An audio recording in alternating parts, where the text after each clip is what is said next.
You're listening to the ResiDental Movement, where the focus is on making in-home dental care normal instead of novel or niche. I'm your host, Dr. Ashley Robinson, a house call dentist with a lot of passion for reaching patients who are best served in their home or residence. I'm here to encourage, equip, and empower dentists like you to begin offering in-home dental services for patients who cannot get to the office, while also enjoying a more balanced work life. We discuss everything from dentistry, business, ethics, mindset, and more. Listen in to learn how you can become a part of the ResiDental Movement. This month marks the 2-year anniversary of the ResiDental Movement Podcast.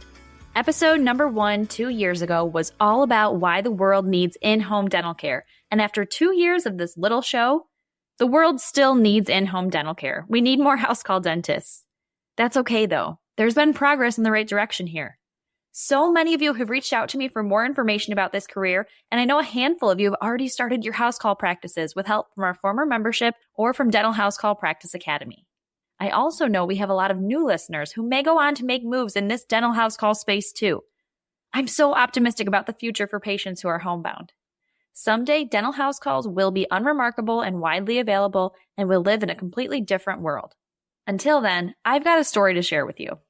I'm a member of a dental Facebook group, and recently one of the members posed a question that sparked a debate about the merits of independently operating dental hygienists. Some docs were for it, some were against it. I'm more on the against it side, and we can discuss why later. But I read one comment during this debate that really weighed on me. In my experience during arguments about the scope of practice and the independence of non-terminal dental providers, someone always mentions access to care, as if independent hygiene is a remedy for the lack of comprehensive dental care that certain demographics face. Obviously, I think creating more house call dentists is a great way to increase access to comprehensive dental care for patients who are homebound, hence my practice and this podcast and any commentary I was sharing on this post. But anyway, others have their own thoughts, and one of them said this to me. They said, I appreciate you taking this approach, but if we're being practical, it's too big of a need and there truly aren't enough dentists. Could a few dentists make it work? Probably, but that would be a drop in the bucket. That's the commentary from somebody referring to what they think about dental house call practices. He said, there's too big of a need, and any dentist that pursues this path is only going to make a drop in the bucket. These claims got me fired up. Number one, of course there's a big need. Millions of people are homebound. I've shared the stats on this podcast with you before. Millions of people in the U.S. are homebound today. The most recent estimates say that there are 4 million American adults who would describe themselves as homebound, and that doesn't even include all of the children who are homebound too. When there's a need of this magnitude, we don't discourage people from addressing it. We're supposed to run toward it. We're supposed to focus our attention on the millions of people who are homebound. Listen here, other access to care-minded dentists. You can set up all the nonprofit dental centers, mobile dental units, grant-funded organizations, free clinics, or whatever else you want for patients who are struggling economically and increase access to care that way.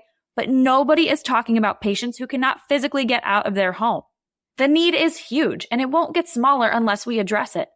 Tremendous needs create tremendous opportunities. Dentists can build house call practices that specifically address the needs of patients who are homebound. The need being so great doesn't mean that we should just resign ourselves to inevitable failure and just not address this problem at all. We need to move full steam ahead. The world needs more house call dentists. We just need to inform dentists about the need and about this business model because none of us learned any of this in school. I also want to talk about the drop in the bucket comment. Now, I'm a Christian, and if you're not, that's fine. Stay with me. But there's this Christian notion popularized by Pastor Andy Stanley of do for one what you wish you could do for many. Just because I, as a singular owner-doctor of a house call practice, don't have the ability to treat millions of adults in their homes, that doesn't mean that I shouldn't see hundreds of patients. Of course, I can't end this access to care problem all by myself. That's exactly why I'm speaking with you today. It's going to take all of us. But simple math proves that this problem is absolutely solvable. Every little bit helps. Let's work through this together. A typical brick-and-mortar single-owner doctor practice needs about 2,500 active patients to operate sustainably and give the dentist a reasonable income. In my experience as a house call dentist, you need far fewer patients. You need a couple hundred patients to be sustainable and have a good income. But let's say 400 patients for the sake of easy math. If there are 4 million homebound adults and every house call practice served 400 patients, that means it would only take 10,000 dental house call practices to deliver care to patients who are homebound. 10,000. That's it. Do you know how many new dentists graduated from dental school in 2023? Almost 7,000. So theoretically, in 2 years, we could graduate enough dentists to end this access to care problem in our country. Obviously, it isn't realistic to assume that every new dentist would become a house call dentist, but I bet a decent percentage would consider it. I do think it's reasonable to say that in a decade, patients who are homebound could reasonably access a dentist. Every little bit would help. It's not just a drop in the bucket.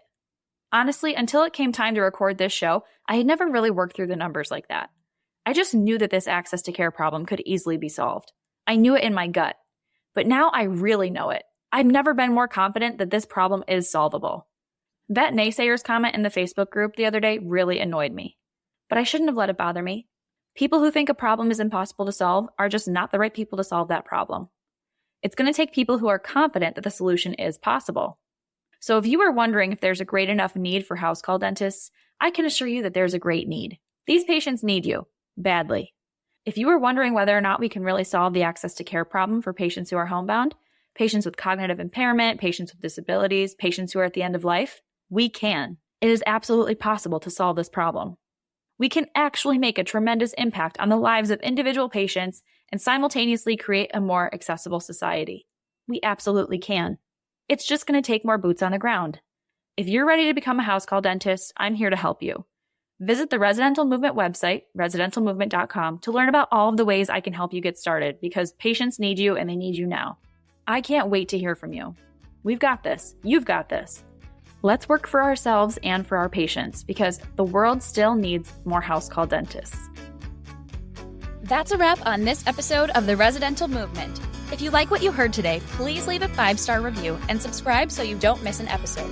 If you know someone who could benefit from this information, please share this with them. All of these actions help fuel the ResiDental Movement. Visit ResiDentalMovement.com for show notes and for access to any links referenced in this episode. Thanks again for listening, Doc. Keep up the good work.